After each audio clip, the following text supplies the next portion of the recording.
সাকিব খান ভাইয়ের সাথে আমি আসলে কাজ করতে চাই। সবাই আমার পছন্দের, সিয়াম ভাইয়া আমার অনেক বেশি পছন্দের, কিন্তু এখন তো আসলে সাকিব খান ভাইয়া সিনিয়র, তো তাকে দিয়ে আসলে যদি শুরু করতে পারি তাহলে এটা আসলে আমি মনে করবো যে আই এম ব্লেসড।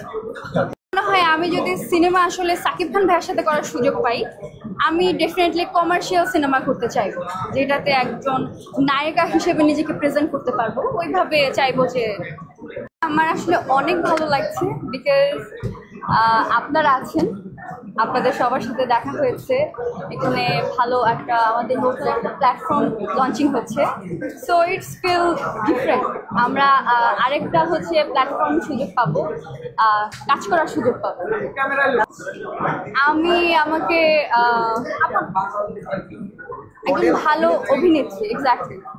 আমি একটু জানবো যে বর্তমান বেসনটাকে নিয়ে সম্প্রতি কোন কাজগুলো বেশি আলোচনা ছিল? আচ্ছা, আমি বর্তমানে একটা সিনেমা করেছি, যদিও এটা আসলে এখনো বলা হয়নি, তো এটা শুটিং চলছে, তো শেষ হলে হচ্ছে আপনাদেরকে জানাতে পারবো।